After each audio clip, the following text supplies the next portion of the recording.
Hello students, plant taxonomy morphology of flowering plants चल रहा था और उसमें फ्लावर का डिस्क्रिप्शन हमने कर लिया। फ्लोरल पार्ट्स हम लोगों ने स्टार्ट किए थे। उस फ्लोरल पार्ट्स में सबसे पहले कैलिक्स को देखा, कोरोला को देखा। आज हम लोग इसेंशियल और नेसेसरी वल्स में से मेल रिप्रोडक्टिव पार्ट एंड्रोशियम को देखेंगे, फिर female reproductive part gynoecium. Androecium अपने को पता है थर्ड वर्ल है फ्लावर का, और एंड्रोशियम की यूनिट स्टेमन कहलाती है। हमको यह भी मालूम है कि हर एक स्टेमन is differentiated into sterile elongated filamentous structure को कहते ही फिलामेंट है, और एक फर्टाइल पार्ट जिसमें पोलन ग्रेन्स का फॉर्मेशन होता है उसको हम एंथर कहते हैं। फिलामेंट एंथर से जहां पे अटैच्ड होता है उसे हम कनेक्टिव कहते हैं। तो these are the three parts of stamen, filament, anther and connective. जब हम उस एंथर को देखते हैं तो या तो उस एंथर में दो लोब होंगे। बाइलोब्ड एंथर जब देखेंगे तो उस बाइलोब्ड एंथर में 4 माइक्रोस्पोरेंजिया होंगी या 4 पोलन सैक्स होंगे, और ऐसे स्टेमन को डाइथिकस कहते हैं। अगर हम लोग देखें स्टेमन में एक ही एंथर लोब है तो उसमें 2 ही पोलन सैक और माइक्रोस्पोरेंजिया होंगी, और ऐसे स्टेमन को हम मोनोथिकस कहते हैं। आगे हम लोग क्या देखेंगे कि ये स्टेमन्स फ्री हैं या फ्यूज्ड हैं। फ्री होते हैं तो पॉलीएंड्रस कहलाते हैं, फ्यूज्ड होते हैं तब अपने पास 3 कंडीशन आती है कि filament fused, anther free, anther fused, filament free and both are fused. इस तरह से किस किस फैमिली का मेन कैरेक्टरिस्टिक फीचर है ये फ्यूजन, वो देखेंगे। फिर उनके बाद फिलामेंट्स की लेंथ के अकॉर्डिंग क्या ये डिफरेंशिएट होते हैं वो देखेंगे, और उसके बाद क्या स्टेराइल भी हो सकते हैं स्टेमन्स। अपन कहेंगे यस, स्टेराइल स्टेमन्स को स्टेमिनोड्स कहते हैं जिनमें पोलन ग्रेन का फॉर्मेशन होता ही नहीं है। फिर इनका डिहीसेंस अगर गायनोशियम की तरफ होता है तो इंट्रोज कहलाता है, अवे फ्रॉम गायनोशियम होता है एक्सट्रोज कहलाता है। वो सब चीजें हम लोग इस एंड्रोशियम में देखेंगे, उसके बाद गायनोशियम स्टार्ट करेंगे। तो पहले देखते हैं एंड्रोशियम।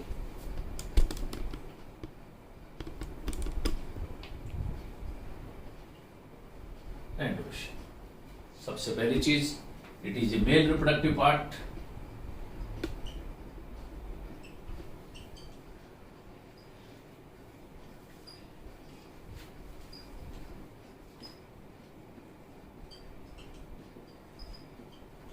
किसी भी फ्लावर के मेल रिप्रोडक्टिव पार्ट को हम एंड्रोशियम कहते हैं।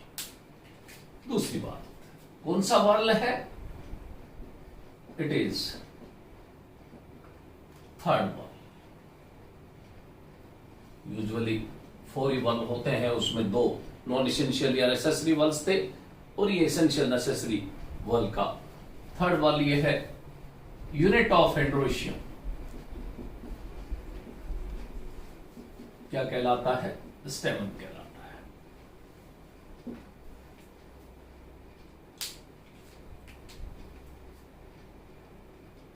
है। स्ट्रक्चर देखें स्टेमन की।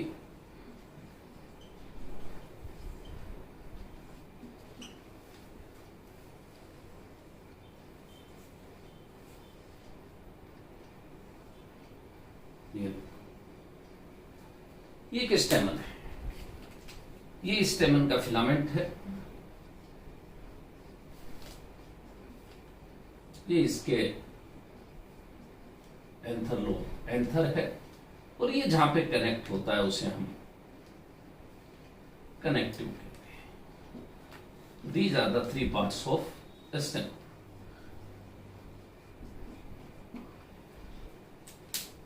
अगर इस स्टेमन में ये एंथर लोब 2 हैं तो हम उसे डाइथिकस कहते हैं, और अगर एक ही एंथर लोब हो तो उसे मोनोथिकस कहते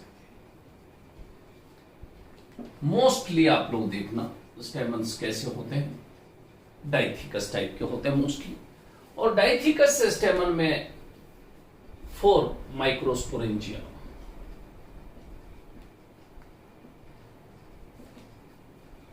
या 4 पोलन सैक्स अपने को दिखते हैं।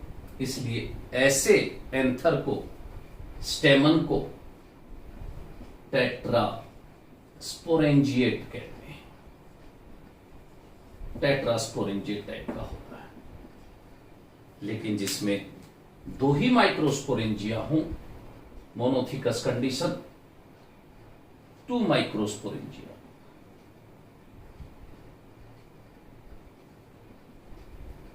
और 2 पोलन सेक्स, इसका मतलब इनमें बाइस्पोरेंजिएट कंडीशन होती है। ये अपने को ध्यान में रखना है। तो डाइथिकस या मोनोथिकस हो सकते हैं। प्रेजेंस ऑफ मोनोथिकस, ये मालवेसी फैमिली का मेन कैरेक्टरिस्टिक फीचर है। मालवेसी का मतलब आप लोग बहुत अच्छे से जानते हैं, चाइना रोज फैमिली, और चाइना रोज का नाम भी आप लोग जानते हैं, हिबिस्कस रोजा साइनेंसिस।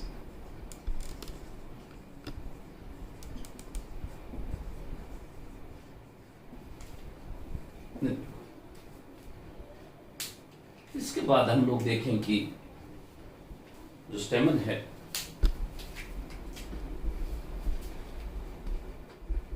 वो स्टेमन्स अगर फ्री होते हैं तो पोली हम कहते आए, polysepalous sepals free, polypetalous petals free, polyphyllous perianth free, tepals free. Stamens भी फ्री होते हैं तो हम पोलिएंड्रस कहते हैं, पोलिएंड्रस। और मोस्ट ऑफ द फैमिलीज में स्टेमन्स फ्री ही होते हैं, पोलिएंड्रस कंडीशन ही होती है। लेकिन स्टेमन्स अगर फ्यूज्ड हों तो अगर एक ही वर्ल के पार्ट्स आपस में फ्यूज होते हैं, जैसे स्टेमन के पार्ट ही आपस में फ्यूज्ड हैं, उसके लिए हम वर्ड काम में लेते हैं कोहिजन। लेकिन जैसे स्टेमन्स पेटल से अटैच्ड हों, स्टेमन्स गाइनोशियम से अटैच्ड हों, तो उसके लिए हम एडहेशन वर्ड काम में लेंगे। कोहिजन के कोई एग्जांपल पूछ ले तो समझ जाना स्टेमन्स के ही फिलामेंट्स फ्यूज्ड हों, एंथर्स फ्री हों, वो कंडीशंस कोहिजन कहलाती है। तो यहां पे फ्यूज्ड होने पे 3 कंडीशन है। एक तो filaments fused and anthers free, एक कंडीशन तो ये, फिलामेंट्स फ्यूज्ड एंथर्स फ्री। दूसरी कंडीशन बिल्कुल उल्टा, filaments free and anthers fused. एक कंडीशन ये कि फिलामेंट्स तो फ्री हैं और एंथर्स फ्यूज्ड हैं। और तीसरी condition, both filaments and anthers fused. 3 तरह की कंडीशन हो गई। तो इस तरह से 3 टर्म भी हो गई कि फिलामेंट्स फ्यूज्ड और एंथर्स फ्री हैं, तो उसके लिए हम वर्ड काम में लेते हैं एडल्फस। क्या बोलते हैं? एडल्फस। लेकिन उल्टा फिलामेंट्स फ्री एंथर्स फ्यूज्ड, तो उसके लिए वर्ड काम में लेते हैं हम syngenesious. Syngenesious, anthers fused, filaments free. और both filaments and anthers are fused, तो वर्ड काम में लेते हैं सिनेंड्रस। ये कंडीशन अपने पास आ गई, सिनेंड्रस। तो these are the 3 conditions, adelphous, syngenesious and synandrous. In case of Adelphus,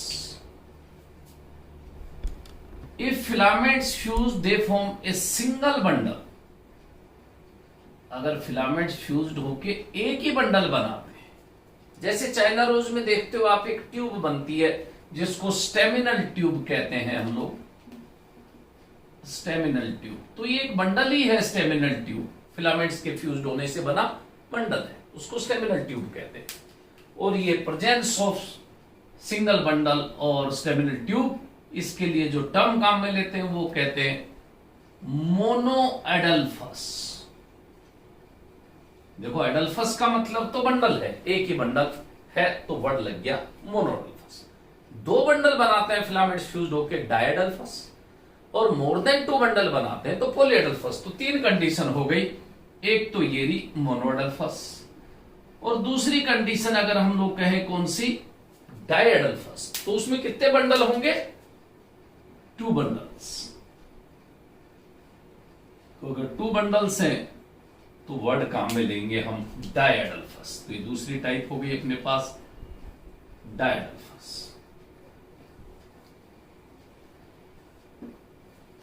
इसी तरह मोर देन टू बंडल्स अगर बनते हैं,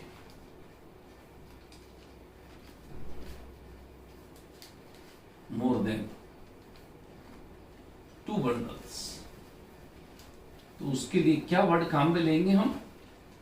पॉलीएडल्फस। फिर थर्ड टाइप हो गई इसमें पॉलीएडल्फस।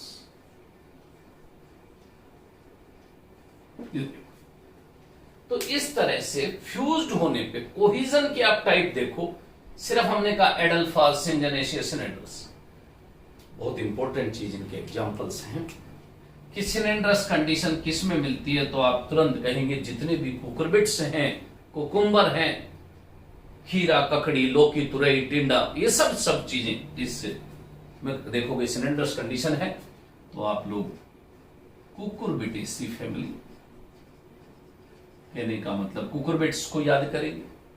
लेकिन जब सिंजनेशियस कंडीशन का नाम आएगा तो हम याद करेंगे किसको?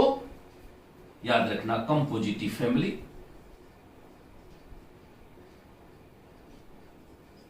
कहने का मतलब एस्टरेसी फैमिली, इसको याद करेंगे। लेकिन जैसे ही पॉलीएडल्फस नाम आया, अपने पास सिट्रस फैमिली आ जाएगी। और सिट्रस फैमिली का नाम भी आप लोग बहुत अच्छे से जानते होंगे, रूटेसी के मेंबर्स में सारे नींबू, संतरा, कीनू, माल्टा, मौसमी सब इसी में आते हैं, जिसका जीनस केवल एक सिट्रस और फैमिली का नाम रूटेसी। लेकिन डायडल्फस कंडीशन तो मेन कैरेक्टरिस्टिक फीचर है पी फैमिली का, अपने सिलेबस में भी है पी फैमिली, जिसको हम पेपिलियोनेटी कहते हैं। पेपिलियोनेटी फैमिली का मेन कैरेक्टरिस्टिक फीचर है। पेपिलियोनेटी कह दें, फैबेसी कह दें, एक ही बात है। लेकिन जब मोनोडल्फस कंडीशन का नाम आता है, मोनोथीकस का नाम आता है, तो M for monadelphous, M for monothecous, M for Malvaceae, तो ये मालवेसी फैमिली का मेन फीचर है। चाइना रोज वाली फैमिली में मोनोअडल्फस कंडीशन मिलती है। तो इस तरह से ये तो हुआ अपने पास क्या? कोहिजन, कि स्टेमन ही आपस में फ्यूज्ड है, लेकिन स्टेमन्स अटैच्ड हो पेटल्स से, तो उसके लिए वर्ड क्या काम में लेंगे हम? एडहीसन। ये देखो, ये वर्ड काम में आता है एडहीसन। तो हम कहेंगे स्टेमन्स का अटैचमेंट या तो पेटल से है या फ्लावर के किसी दूसरे पार्ट से है। तो पहली कंडीशन मैं बताऊं, if stamens attached to petals, अगर स्टेमन्स पेटल्स से अटैच्ड होते हैं तो उसके लिए वर्ड काम में लेते हैं हम क्या? एपीपेटलस। एपीपेटलस। और जो फ्लोरल फॉर्मूला हम लोग बनाते हैं उसमें सी के आगे जो ए लिखते हैं और उस पे जो ये आर्क लगाते हैं, ये इस आर्क का मतलब ही एपीपेटलस कंडीशन है कि स्टेमन्स किससे अटैच्ड है?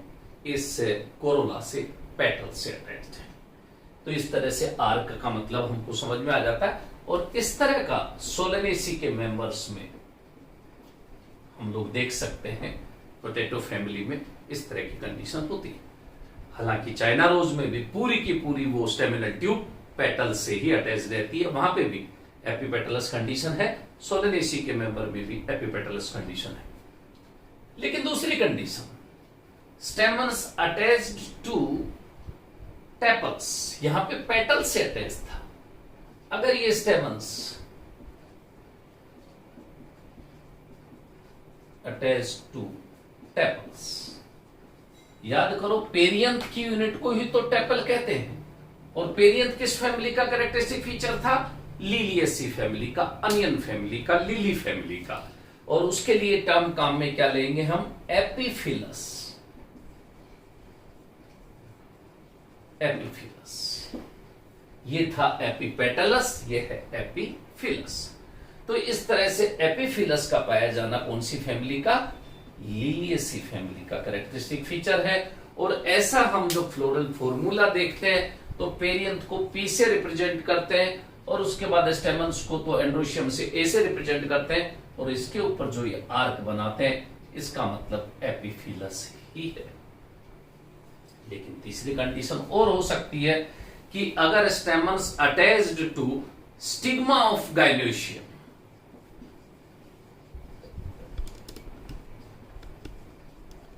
Attached to stigma of gynoecium, gynoecium की स्टिग्मा से अटैच्ड हो तो उसके लिए वर्ड काम में लेते हैं हम gynostegium, gynostegium word is used for that. और ऐसे में जब हम लोग फ्लोरल फॉर्मूला लिखते हैं तो ए के बाद ही गाइनोशियम आता है और ए से जी के ऊपर ये आर्क बनती है, ये गाइनोस्टिजियम की ही है। And presence of gynostegium is the main characteristic feature of Calotropis, आंकड़ा जिसे कहते हैं, उस आंक में कैलोट्रोपिस में ऐसी गाइनोशियम कंडीशन मिलती है। तो इस तरह से कोहिजन हमने देख लिया, एडहिशन देख लिया, लेकिन एक चीज और मैंने बताई थी डिहीसेंस के पॉइंट ऑफ व्यू से। जैसे मान लो ये मैं गाइनोशियम बनाता हूं, देखो सेंटर में ये रहा, ये थैलेमस बनाता हूं, ये रहा, ये इसका मैं पेडिसल स्टॉक बनाता हूं। एक तो स्टेमन्स की पोजीशन मैं इस तरह से करूं, देखो एक स्टेमन्स की पोजीशन में इस तरह से करूं तो ये स्टेमन्स जब मैच्योर होंगे तो इनके पोलन ग्रेन्स स्टिग्मा की तरफ ही आएंगे और ये जब मैच्योर होंगे तो इनके pollen grains away from gynoecium होंगे। तो dehiscence of anther towards gynoecium और dehiscence of anther away from gynoecium, तो इसके लिए वर्ड काम में लेते हैं हम क्या, इंट्रोज, अंदर की तरफ, और इसके लिए वर्ड काम में लेते हैं हम लोग एक्सट्रोज। मोस्ट ऑफ द फ्लावर्स में इंट्रोज कंडीशन होती है, लेकिन मालवेसी के मेंबर्स में, चाइना रोज वाली फैमिली के मेंबर्स में एक्सट्रोज कंडीशन देखने को मिलेगी। ये चीज भी क्लियर हो गई। एक पॉइंट और कि स्टेराइल स्टेमन्स को क्या कहते हैं, स्टेराइल स्टेमन्स क्या कहलाते हैं, तो आपको बताना है स्टेमिनोड कहते हैं। ये वर्ड कहीं आ जाए स्टेमिनोड, तो ऐसे एंथर जिसमें पोलन ग्रेन्स का फॉर्मेशन नहीं होता स्टेराइल कहलाते हैं, और technical term used for that is staminode. तो इस तरह से अपनी जो केशिया फैमिली है,